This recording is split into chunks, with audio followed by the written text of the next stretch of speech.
Olá pessoal, meu nome é Sibeli Paixão, esse é mais um episódio do Acesse PC e hoje nós temos uma convidada especial, a minha amiga do coração, estudante de psicologia, Juliana Santos. Dá oi pra galera. Oi, amiga. pessoal. Então, gente, eu trouxe a Ju hoje para conversar um pouquinho com a gente. A Ju, nós nos conhecemos na faculdade, nós estudamos ali durante o primeiro e o segundo período, né, amiga? Primeiro e segundo período. E no comecinho do terceiro, né? E o comecinho do terceiro. Agora eu estudo à noite, a Ju continua de manhã, né? Mas a Ju tem uma história de vida muito linda. Tenho certeza que esse episódio vai ser incrível, amiga, tanto para mim, né? Porque é um privilégio para mim poder receber você aqui no nosso espaço, mas também para quem está assistindo esse vídeo de hoje. Nós vamos falar sobre tudo, né, amiga? Vamos. Vamos falar sobre maternidade, vamos falar sobre TDAH, Isso mesmo. vamos falar sobre psicologia, Sobre mães, sobre mulheres. sobre tudo. Sobre tudo.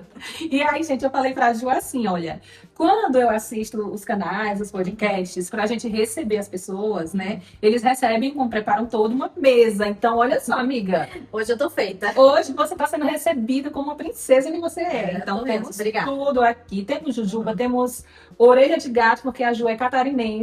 Exatamente. E Lá aí- em Tubarão. Pois é, e aí eu conheci esse docinho aqui. Eu não conhecia orelha de gato. Conheci? Lá na minha terra não tem. E o pão de queijo, porque todo mundo gosta, né? Então, vamos começar, amiga. Sem mais delongas, né? Sim.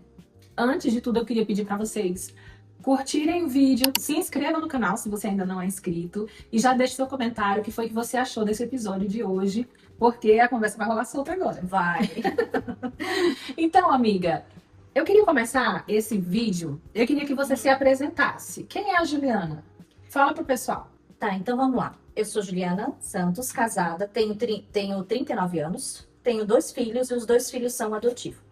Então, pela endometriose, eu não consegui gerar filhos, então eu entrei na fila da adoção e tudo é por Deus, no tempo de Deus veio as minhas riquezas, As suas bênçãos. as minhas bênçãos. O Samuel, ele tinha 1 ano e 6 e a Sofia tinha 2 meses quando eles chegaram na minha vida. Eu tinha uns 31 anos por aí. Então, quando eles chegaram, eu parei de trabalhar. Então, quando a Sofia tinha mais ou menos uns 4 anos, voltei a trabalhar. 1 ano e pouquinho. E depois eu parei de novo por causa dos filhos. E agora eu comecei a faculdade, né? Vim aí, tem um longo processo aí para contar. Nessa jornada. Nessa jornada que a gente vai começar a contar agora. E falando um pouco sobre faculdade, porque eu acho que isso é algo incomum entre nós duas, né? Nós somos mulheres aí 30 mais, Isso. né? E nós entramos na faculdade num período que para muitas pessoas é considerado assim, já não dá mais tempo de fazer nada na vida. Tipo assim, essa é a minha vida e acabou, porque você já era casada, né? Como você falou, você adotou suas 2 crianças, né? E eu acho que nessa fase da vida, muitas mulheres elas acham assim, tudo que tinha para acontecer já aconteceu. Então, já vivi o que eu tinha para viver, a minha juventude, eu já casei, eu já tenho filhos e tá bom, agora não vai acontecer mais nada demais na minha vida, né? E é muito interessante esse movimento de mulheres, né, que entendem que 30 anos, 30 mais, ou seja, 40, 50 mais, né? É só um número. Exatamente. Não significa que você não pode mais sonhar, que você não pode mais recomeçar, que você não pode redirecionar sua carreira, que você não pode viver novas coisas. O que é que tu tem para contar pra gente, assim, sobre essa escolha de voltar para a faculdade após os 30 anos? Então, vamos lá. Aos 38 anos, mais ou menos, deu uma guinada na minha vida, deu um estralo que eu parei e olhei pra mim. E falei assim, tá, eu sou mãe, eu sou esposa, sou dona de casa. E quem é a Juliana? O que eu estou fazendo por mim, como mulher? O que eu sou? Qual é o legado que eu vou deixar para os meus filhos? Né? Então, deu esse estralo muito grande e eu resolvi fazer faculdade. E comecei a pesquisar, comecei a olhar, comecei a ver o que eu queria, qual era a faculdade. Na verdade, nunca me passou na cabeça fazer psicologia, realmente. Mas daí, por eu querer me conhecer, por eu querer me entender, e eu querer entender os meus filhos, querer entender a minha filha que tem o diagnóstico de TDAH, que tem um longo processo, que a gente vai conversar sobre isso daqui a pouco, e ajudar também os meus filhos quando tiverem dúvidas sobre adoção, sobre a vida, sobre tudo, eu decidi fazer psicologia. E foi uma chave virada na minha vida muito grande e me transformou muito. Eu sempre falo assim, a gente entra na faculdade de psicologia de um jeito e a gente sai de outro. Exatamente. Então a gente vai se transformando com o passar dos períodos. Eu lembro que naquela matéria Desenvolvimento Humano 1, Sim. nossa, todas as aulas eu voltava para casa meio que numa crise existencial, porque você entende o quanto essa fase da vida da criança é importante, quais são os construtos que ela está desenvolvendo ali naquele período, Exatamente. as coisas que podem ajudar ou que podem atrapalhar, e meio que a gente tem mais uma consciência de como é que funciona o cérebro humano, o desenvolvimento da criança, aquelas fases, os picos de desenvolvimento, e você fica mais atenta, né, para os seus filhos. E uma coisa que eu acho assim muito interessante, eu tenho várias amigas também que já são mães, e eu queria, inclusive, deixar esse recado, especialmente para você que é mãe de menina, né? A gente, amiga, nós somos um espelho para as nossas filhas, né? Eu tenho um filho homem, né? Não tenho uma filha mulher, mas eu converso muito sobre isso com as minhas amigas, né? E meio que você demonstrar que mesmo você sendo mãe, mas você tem uma vida própria. Exatamente. Né? Você tem uma profissão, a sua vida não se resume somente ali ao ambiente familiar. Não que isso seja errado, porque existem muitas mulheres que optam por só ser mãe, só ser dona de casa, e tudo bem. E se você está feliz, isso é que importa. Mas quando você se questiona, como você se questionou, né? Quem é a Juliana? Essa pergunta em si, eu acho que a psicanálise, né, se aprofundaria em muita coisa em relação a isso. Porque só essa pergunta, quem sou eu? Exatamente. Eu sou só mãe? O que eu sou de verdade, né? E nesse período dessa tomada de decisão, essa virada de chave, o que foi de novo que você aprendeu sobre a Juliana que você não conhecia antes? Na verdade, eu ainda estou aprendendo. A gente vai cada dia mais, a gente vai evoluindo.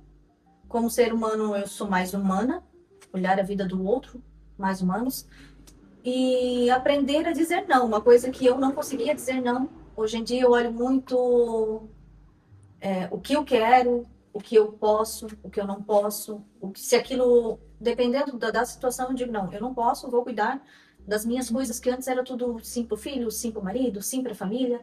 Então hoje eu regulo isso sim pra mim também. Antes eu deixava tudo eu de lado, e hoje eu regulo minha família, regulo meus filhos, regulo o que eu quero. Agora eu vou para academia, então eu ter um tempo para mim, eu olhar para mim, eu me autoconhecer. Eu acho que é muito importante a mulher se autoconhecer. Isso daí é o primeiro passo para uma transformação muito grande, né? Muito grande. E é muito, muito, muito importante para nós mulheres ter esse autoconhecimento.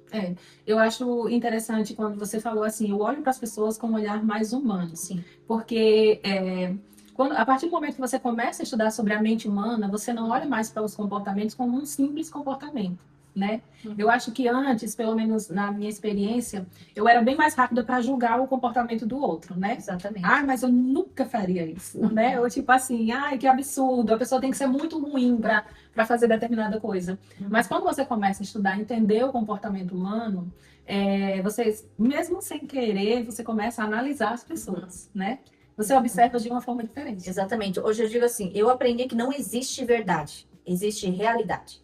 Então, a minha vida, o que é verdade para mim não é a vida da Cibele, não é a verdade para ela. E assim é de cada um, porque existe culturas, existe ambiente, famílias, estruturas, então existe realidades. E às vezes tu olhar, mas por que aquela pessoa fez isso? E não o problema, o que causou. Então, o julgamento, eu tento entender a pessoa em si, olhar para a pessoa e tentar entender o porquê que ela agiu dessa forma. E geralmente a gente vai olhando e vai vendo que é lá na infância. Lá na infância.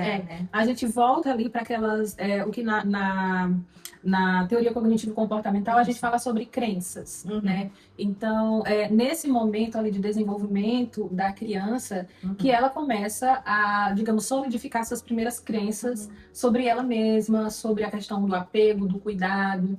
Então, uma criança que vive em um lar funcional, uma criança que recebe carinho, mas que também recebe limites, ela cria várias crenças que são internalizadas. Então, ela entende, eu sou amada, eu sou protegida, os meus erros não vão fazer com que a minha mãe e o meu pai deixem de me amar.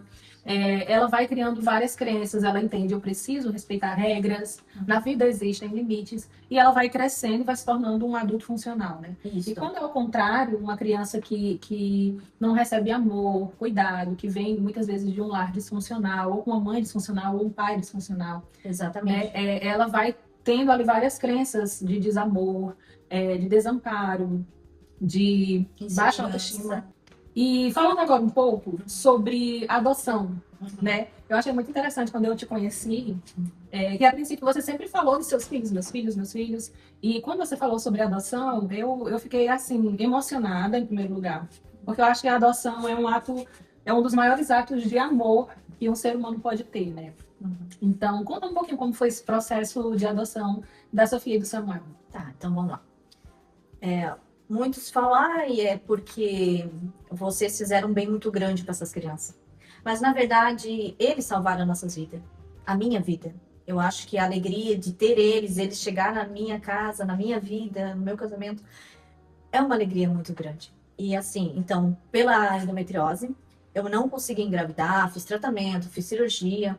Então, eu cheguei e conversei com meu marido. Então, vamos na adoção? Vamos. Ele entrou, demos entrada no papel. E no curso que a gente fez, que tem um curso que a gente faz lá com psicólogo e tal, a gente decidiu de uma criança adotar duas. Então, era 2 até 5 anos ali no processo. E a ansiedade é uma coisa que para nós mulheres, que a gente quer ser mãe, quando vem o instinto materno, assim, é muito difícil a gente, às vezes, controlar. A gente querer engravidar, a gente querer ser mãe, a gente esperar um filho, e essa demora, às vezes, é muito difícil. Judia pra gente que é mãe, né, no processo ali. Então, sempre em oração, sempre fui muito de igreja, sempre pedindo muito para Deus.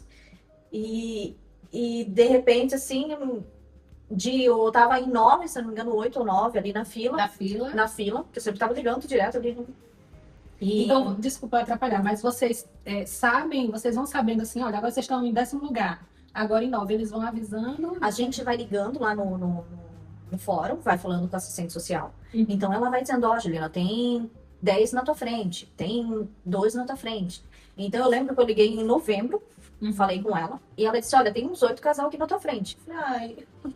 Eu sei que daí em janeiro, final de janeiro ali, liguei de novo, porque a ansiedade, né, a gente quer ser mãe. Então eu liguei ali e ela falou, olha, tá quase, tá em segundo. E deu 1 mês e pouco, ela me ligou dizendo que os meus filhos tinham chegado. O Samuel e a Sofia, então assim, ela falou, olha, parabéns mamãe, tu é mamãe agora e já pode escolher o teu nome. Como assim? Eu falei, como assim? Não, calma, então deixa eu entender como é que funciona. Então você tá ali, você passa por todo o processo e você fica numa fila de espera e você vai se atualizando, né, sobre o processo. E aí quando ela te liga e ela fala, já tá pronta para ser mãe. Como é que funciona? A criança, você já conhecia o Samuel e a Sofia antes, ou você só conheceu eles quando ela já te deu a notícia e você foi lá para buscar seus filhos? Depende muito do caso de várias adoções. Tipo assim, o Samuel e a Sofia, como eles eram bebê, então tem a possibilidade de você ir conhecer os seus filhos e quando os documentos estiver pronto, você trazer eles logo para você, ali para sua casa. Mas também tem a possibilidade dos filhos serem mais velhos, serem de outros estados. Então o casal, quando a gente vai adotar, ele coloca assim, tu aceita ser do Rio do Grande do Sul a criança, tu aceita ser do Paraná, tu aceita ser de São Paulo. Então vai muito da lista de onde você coloca, que você aceita e que você tem a capacidade de buscar a criança. Então pode acontecer assim, de eu estar aqui, né, em Joinville, aqui em Araguari, e o meu filho vir lá do Espírito Santo.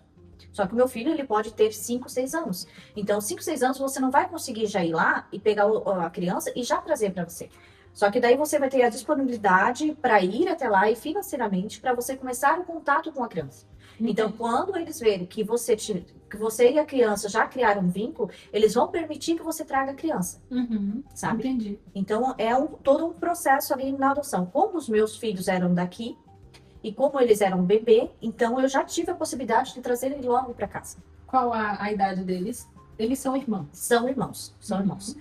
O Samuel agora, ele tá com 9 anos e a Sofia tá com 8 anos. Então, eu lembro que a assistente social me ligou, Juliana, ó, teus filhos chegaram. Eu lembro assim que era uma quarta-feira, era 8h30 da manhã, o coração assim já mil. Falei, como assim meus filhos chegaram? E ela assim, já vai vendo os teus nomes. ela já tinha passado da idade, né? Já vai vendo os nomes. O meu marido, ele é caminhoneiro, ele estava vindo, só ia chegar no outro dia, na quinta-feira à noite. Então, uma quarta-feira, né? Então, quinta-feira à noite ele ia chegar em casa. Então, eu só consegui ver os meus filhos na sexta-feira. Então, daí no outro dia, eu lembro que eu fui com a minha mãe e com a minha irmã para Joinville comprar o básico para a chegada deles. Vai receber 2 bebês, né? 2 bebês. Então, assim, o Samuel, eu já tinha um nome porque é a promessa de Deus, igual na Bíblia. A Ana fez o pedido e se viesse, ia ser Samuel, e o meu também foi como Ana na Bíblia, eu, né? E a Sofia, incrível que pareça, o meu marido gostava de Sofia. E eu fiquei meio assim, né? O nome dos dois. Eu lembro que eu cheguei no brechó e em cima, assim, do brechó, tava escrito assim Ai, como é que é? Protetor de berço, novinho, bordado o nome Sofia. Eu lembro, Era um sinal. era um sinal. Eu lembro que a minha irmã olhou pra minha cara, não, Juliana, é Sofia. O protetor de berço dela ali. Daí eu comprei tudo, veio Sofia. Então, assim, no outro dia, numa sexta-feira, eu lembro que era às 9 horas, a gente foi no fórum, eu e meu marido. A gente conversou com ela explicou toda a história das crianças, como que era, os nomes. Então, daí, depois ali do processo com ela, a gente foi no fórum, no abrigo, conhecer as crianças. Então, eram 2 bebês. 2 bebês, o Samuel com 6 e a Sofia com 2 meses. Ai, que lindo. E me conta um pouquinho, assim, como foi a aceitação da família, né? Porque a decisão de uma adoção, ela começa ali pelo casal, né? Sim. Mas como foi a aceitação da família, no geral? Todo mundo aceitou, todo mundo bem tranquilo, todo mundo muito ansioso para a chegada dos dois. Foi assim, porque como ele já sabia de todo o meu processo de engravidar, sabia do processo de adoção, porque eu sempre fui muito aberta a tudo. Todos da minha família, tanto da parte do meu marido quanto da parte da minha família. E amigos também, todo mundo ansiosos para que... Todo mundo torcendo. Torcendo para a chegada logo dos dois, né? Porque eles sabiam da minha vontade, né? Da nossa vontade, minha, do meu marido, sabiam como eu pedi a Deus, né? Que eles são meus presentes de Deus. Então, eu lembro que naquele dia mesmo, a assistente social deixou eu no abrigo com meu marido, com as crianças. E ela correu pro fórum, falar com o juiz para conseguir a liberação para eles poderem vir embora naquele dia comigo. No mesmo dia, né? No mesmo dia. Passou um tempinho, ela foi muito rápida. Uma querida, uma fofa, assistente social. E daí ela só me ligou, Juliana, pode já levar os teus filhos. Eu falei, ai meu Deus, já assim, meus filhos. Ai, que lindo. Eu vi um vídeo assim muito emocionante na rede de vídeos rápidos, né? Que a gente não pode falar o nome aqui. Sim. Mas eu vi um vídeo que o casal foi. Eles, na verdade, eles achavam que era só mais uma visita para o bebê, porque, se não me engano, era um final de semana de feriado de Natal, alguma coisa do tipo. E a assistente social falou: olha, já pode levar hoje. E ela ficou, como assim? Eu já posso levar já? Aí eles saem lá fora, ela disse, meu Deus, a gente tá com um bebê, né? A gente vai levar pra casa. Foi mais ou menos assim, porque eu não esperava que eu já ia aquele dia já levar eles. Eu achei que ia conhecer. Tu achava que ia só conhecer? Só conhecer. Aí, de repente, ela falou, não, vou lá, vou tentar. E Deus botou a mão e a gente foi embora com nossas riquezas. Agora, amiga, me conta um pouquinho. Eu já conheci o Samuel e a Sofia, né? São crianças lindas, felizes, saudáveis. Mas eu falei aqui no começo do vídeo que a gente ia falar um pouquinho sobre TDAH. Isso. E a Sofia, ela acabou de ter um diagnóstico de TDAH, né? Exatamente. O que você pode contar dessa história? Então, vamos lá. É muito incrível isso, porque assim, veio o Samuel e a Sofia, 2 irmãozinhos. Então, assim, o Samuel é a minha calmaria. O Samuel é água e a Sofia é o fogo. A Sofia é agitação. Então, assim, desde pequeno, o Samuel sempre foi muito calmo, muito tranquilo, sempre de conversar com ele sempre compreendeu. E a Sofia não. A Sofia é até engraçado, porque a Sofia, com 6 meses, ela ia no bebê conforto, que eu colocava ela balançava daquilo de uma forma tão que parecia que pegava voo. A Sofia dá imperatividade já gritando ali nela. Sim. Então, a Sofia, ela sempre foi desafiadora. Foi uma criança desafiadora, imperativa. Com 2 anos e meio, ela tinha crises de choro. Então, ela me abraçava, ficava 10, 15 minutos chorando no meu colo. Ela teve 2 calos na garganta. Então, eu, como mãe, eu sempre sentia que tinha alguma coisa errada. O instinto de mãe. O instinto de mãe já dizia, tem alguma coisa aqui que não é normal. Então, eu lembro que quando ela fez 4 anos, eu comecei a trabalhar e nesse emprego tinha plano de saúde. Então, eu falei, agora que eu vou aproveitar o plano de saúde. Comecei a correr em neuropediatra, fiz terapia. Então, todo um processo ali. Ela começou a tomar remédio para ansiedade, que ela tem muita, muita ansiedade, a Sofia. Então, por um tempo, deu uma aliviada, deu uma melhorada. Eu não consegui naquela época ter o diagnóstico. A terapia deu uma possível TOD, não foi concluído, né, que seria TOD, mas ela disse, pode ser que tenha, mas ela não conseguiu concluir, a psicóloga.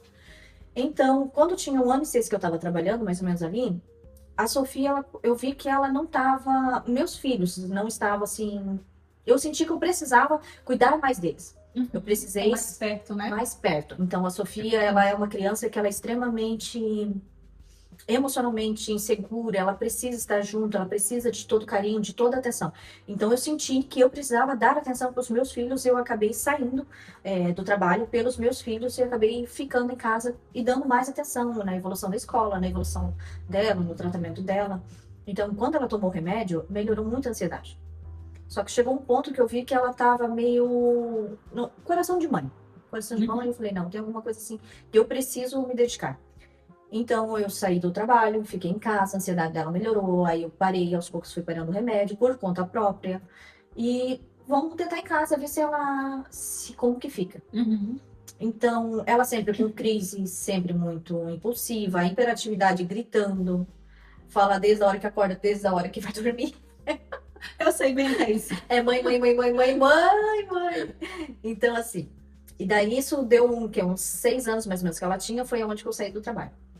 Só que quando ela fez 7 anos, ela ficou 1 ano mais ou menos ali comigo, de boa. Foi assim, naquele. A gente sabe que tem alguma coisa, mas, né? Sente assim, tá sob controle. Tá sob controle. Exatamente, tá sob controle. Mas quando ela fez 7 anos, ela começou a ter muita crise de ansiedade. E a hiperatividade dela gritava demais, assim. Ela teve um dia que me marcou demais, que eu acho que é dos dias que foi mais difícil pra mim. Ela chegou pra mim, tremendo, pulando mesmo, e falou assim: mãe, eu não consigo parar, mãe. Ela dizia assim, ela dizia assim, mãe, eu não consigo parar, mãe. E ela pulava, porque a hiperatividade, a ansiedade dela gritava. Então eu falei, não, ela voltou. Eu tenho que começar o tratamento, eu tenho que começar a procurar de novo. Então nisso eu achei uma psicóloga maravilhosa, que ela me ajudou muito, dos 7 aos 8 anos ali, ela me ajudou muito, muito. Então eu comecei o tratamento com ela com um psicólogo. Ajudou na parte comportamental dela, a lidar com o sentimento dela, com a hiperatividade dela, ajudou muito, assim, muito maravilhosa ela. E nesse meio tempo, a Sofia melhorou, só que ela começou, na metade do ano ali, na metade do tratamento, ela começou outra parte muito difícil para mim, que é a parte da ansiedade, que começou a gritar, que ela começava a se apertar. A terapia ajudou, mas a ansiedade dela estava gritando muito. Então ela começou a meio que se apertava a orelha, apertava tipo, se beliscar? Se beliscar, exatamente. Só que ela não conseguia ter autocontrole, ela não conseguia entender que aquilo estava machucando ela para ela conseguir parar. As unhas delas toda machucada, porque ela rói a unha. Então eu levei na pediatra dela e conversei, olha, tá assim, porque a pediatra que cuida dela desde 1 ano de idade, então já tem todo o histórico da Sofia. E ela falou assim, mãe, agora a gente tem que entrar com um psiquiatra. Nós vamos ter que entrar com um psiquiatra porque ela já não tá tendo controle e ela tá... Foi muito difícil, mas como diz ela tá se automutilando, porque ela estava se machucando. Assim, pra mim foi muito difícil escutar isso. Muito. Então, nesse processo todo, eu conversei sempre em contato com a psicóloga, ela tanto dando apoio para a Sofia, quanto me apoiando também. Algumas sessões eu fiz com ela também, para poder me ajudar. Porque não, muito necessário. É muito difícil. E nesse processo eu dei encaminhamento, procurei para poder pagar, mas era um horror de caro, R$ 800 a mais barata. Aí eu falei, meu Deus. Então eu encaminhei pelo SUS. Tá na mão de Deus, vamos pelo SUS e vamos pela terapia. E eu sempre muito conversando com ela, sempre muito, muito conversando com ela. E ajudando ela, filha, tem que respirar, tentando fazer ela se autocontrolar, né? E sempre dando apoio para ela ali. Então, até que eu consegui ir para o SUS, veio o psiquiatra ali deu um remédio para ela, que na verdade o remédio fez o efeito contrário. Em vez de deixar ela mais calma ou ajudar ela na ansiedade, fez o efeito contrário. Deixou mais agitada. Deixou mais no efeito rebote, né? Efeito rebote, deixou ela bem irritada, assim, foi bem complicado. Então, nesse processo todo, como Deus é bom sempre, Deus colocou uma pessoa, uma amiga minha, que o filho dela tem TDAH e tem TOD. E ela me falou sobre o neuropediatra que é do menino dela. Uhum. Que eu não. Que eu. Era o que eu queria quando ela tinha a primeira vez, só que eu não tinha conseguido consulta com ele. Na época ele estava com a agenda super lotada e eu acabei pegando outro médico. Então eu consegui consulta dessa vez com ele, conversei com ele, expliquei toda a situação. Ele mandou eu ir fazer um teste, eu não lembro o nome do teste, sobre marcação, tanto eu, meu marido, o professor da escola, e o laudo da escola de todos os professores. Então ali deu o TDAH. E só pelas coisas que eu já contava, que eu conversava com o médico, ele já dizia que tinha TDAH. Então faz 3 meses que ela está tomando Atenta e está ajudando bastante ela. A parte da ansiedade, da hiperatividade, ainda grita bastante. Porque a ansiedade dela é um grau muito forte, né? Então, essa parte ainda grita bastante. Então, eu creio que possa vir ainda mais algum remédio complementar para ajudar ela. Na questão da ansiedade, né? Isso, na questão da ansiedade. Mas, assim, o remédio que ela tá tomando tá ajudando bastante ela na atenção, na escola. Eu lembro que quando ela começou, teve um período, acho que 1 mês e meio que ela tava tomando. Eu lembro que o meu menino, Samuel, tava no banheiro. E ela, aquele silêncio dentro de casa, que não é normal. A mãe, quando vem no silêncio, tem alguma coisa errada. Eu lavei a louça e falei assim, meu Deus, tá muito quieto isso. A primeira vez que eu vou quietinha, olha ela brincando com os brinquedos dela em cima da cama. A primeira vez que eu vejo a minha filha concentrada, brincando com os brinquedinhos, que ela ficou ali uns 10, 15 minutos. E o coração da mãe foi como? Nossa, o coração da mãe, meu Deus, assim. É Então, muito interessante escutar esse teu relato. E importante também para vocês que estão assistindo esse vídeo agora. A gente estava conversando aqui nos bastidores, né, amiga, antes de começar as gravações, sobre que muitas vezes a questão do TDAH, ele eu não digo negligenciado, mas é tido como, de boa, TDAH é tranquilo. é superficial, eles tratam como se não fosse importante. Eu acho que isso vem muito das redes sociais, em que você vê as pessoas se autodiagnosticando e dizendo assim, porque o meu TDAH, porque eu esqueço de tudo. Então, meio que ficou um estereótipo de que o TDAH é aquela pessoa agitada, destrambelhada, que derruba tudo, e é aquela pessoa que esquece de tudo. Esquece de fazer o trabalho da escola, esquece de, sei lá, desligar a luz, que é atrapalhada. Só que eu acho que essa superficialidade da forma como as pessoas tratam o TDAH, ela acaba atrapalhando muito, até na questão dos diagnósticos, né? Mas também na questão como as pessoas enxergam o TDAH. Então, eu queria aproveitar esse espaço, né? Porque a Julie está contando a experiência dela, né? A Sofia tem TDAH. Eu tenho meu filho Isaac, que também tem TDAH, e o meu marido também tem TDAH. Então, o TDAH, eu costumo falar que ele é como um iceberg. Que o que as pessoas falam ali nas redes sociais é mais a pontinha do iceberg, mas ele é muito mais profundo e ele tem muito mais camadas do que o que a gente costuma falar nas redes sociais. Uma coisa interessante a saber sobre o TDAH é que o TDAH ele pode ser majoritariamente do tipo hiperativo, né, que é o caso da Sofia, que é bem hiperativa, né? Ele pode ser majoritariamente do tipo desatento, que seria o caso do meu marido, por exemplo, né, que é o TDAH mais voltado para o desatento. Ou digamos que ele pode ser misto, ele pode ter as duas coisas, a hiperatividade e a desatenção, que seria o caso do meu filho Isaac, né? Então, o que acontece? Além dessa questão da desatenção e da hiperatividade, vem questões emocionais muito delicadas. A desregulação emocional, né? Isso aí afeta muito, muito, que as pessoas não têm essa compreensão, né? E não têm noção. E do quanto é desafiador, porque eu vendo o teu relato, né, tu falando como mãe, o meu coração aperta, porque eu também já passei por muitas situações dessas, assim, de olhar e vir aquele medo de pensar assim, como é que vai ser o futuro do meu filho, sabe? Como é que ele vai ser adulto e lidar com essas questões sociais, porque eu não sei se a Sofia é assim, mas Isaac, ele tem muita questão do social mesmo. Sim, tem. Né? Então, ele é um menino de poucos amigos, ele teve bastante dificuldade para criar vínculos na escola. Como a gente estava conversando antes das gravações, ele sofreu muito bullying na escola. Até pouco tempo atrás, a gente passou por uma situação muito complicada. E eu percebo também nele uma ingenuidade muito grande.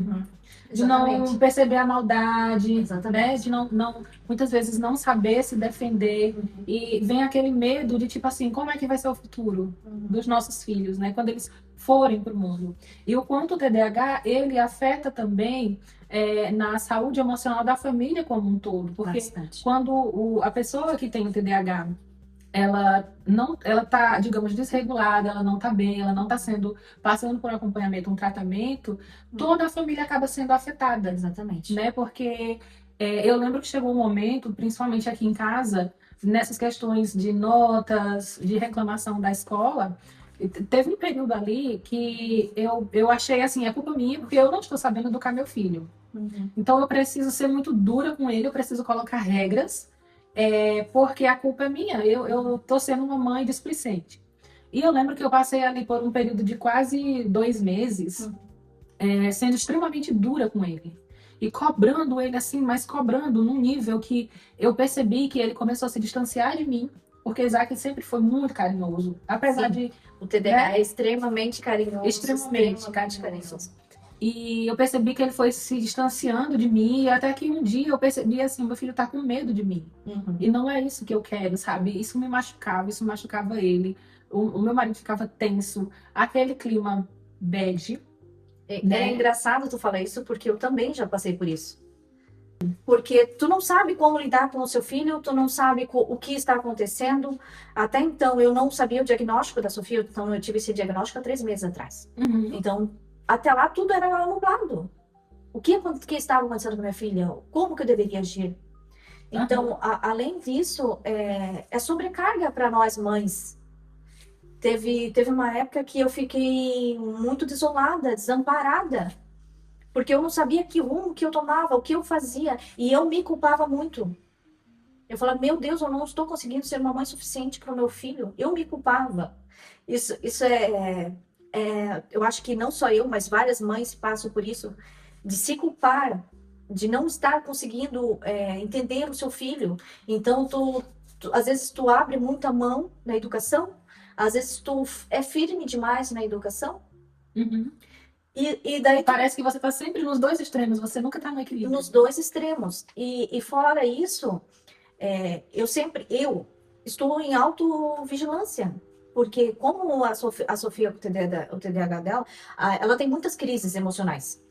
Então, automaticamente, eu sempre estou em vigilância porque ela pode estourar a qualquer hora do humor dela.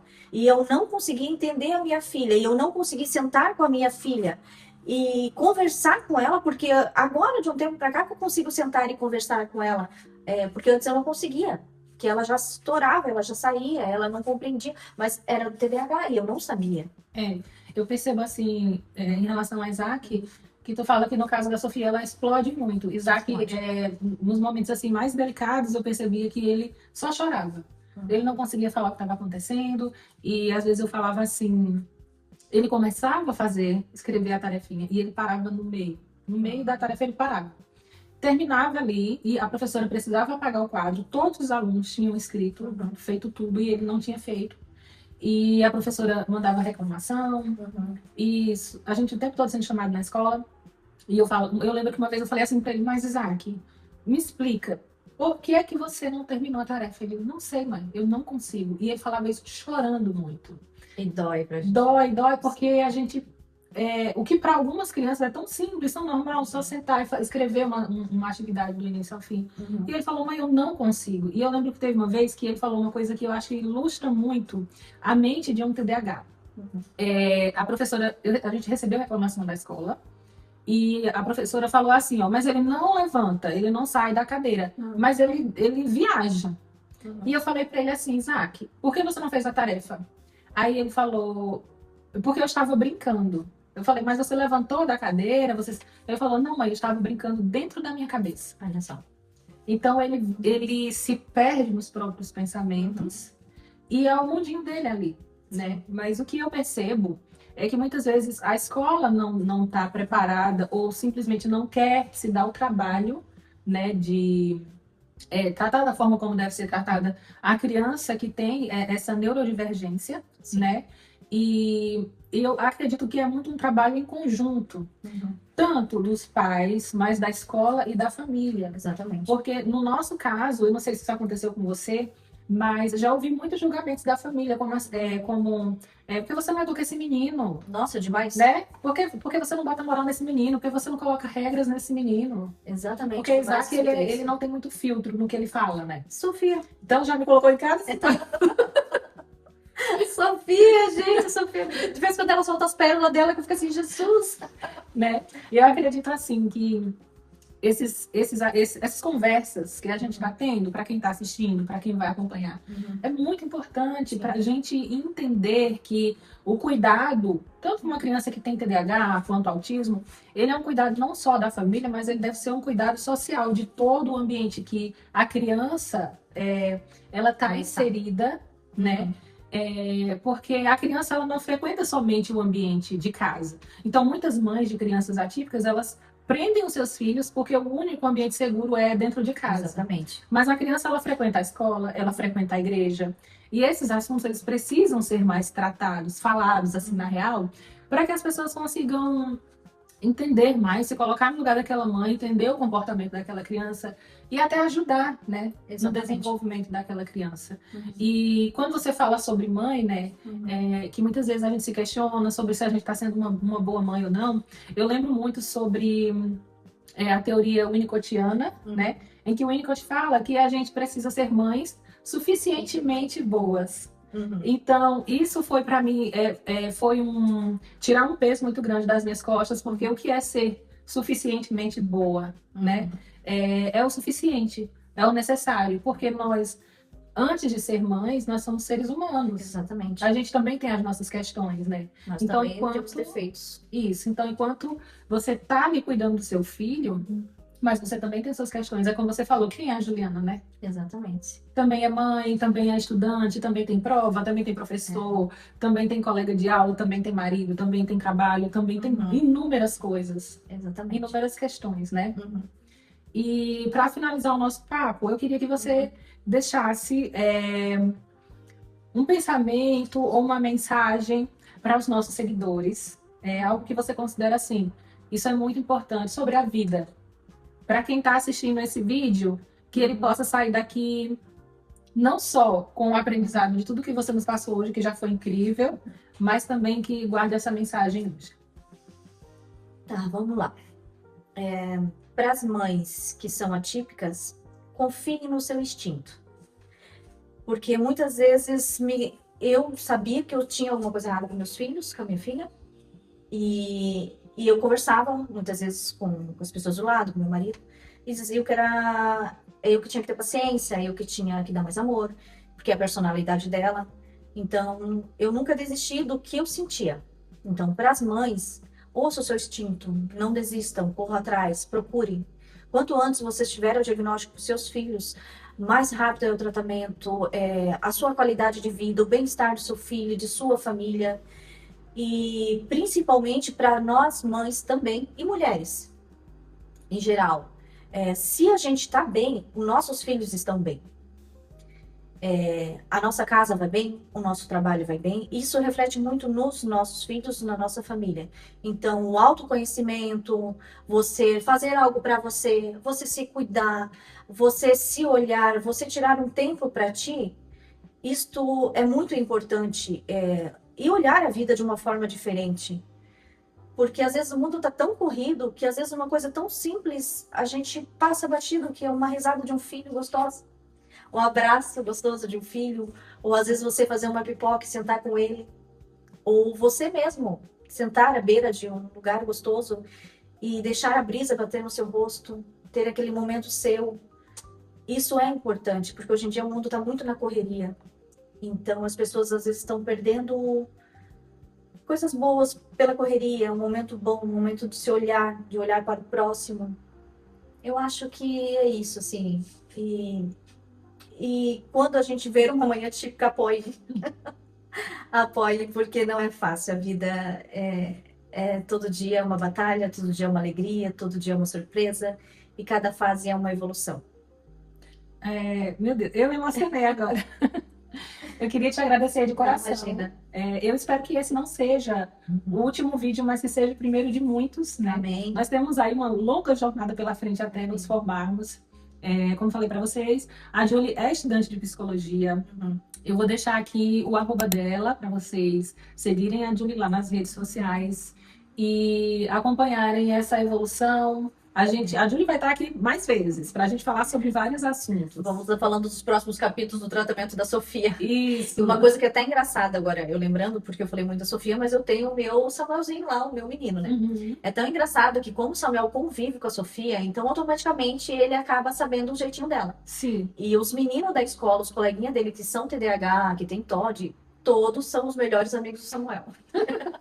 Tadinho, então Ele já sabe como, né? ele Como manejar as Como situações. manejar.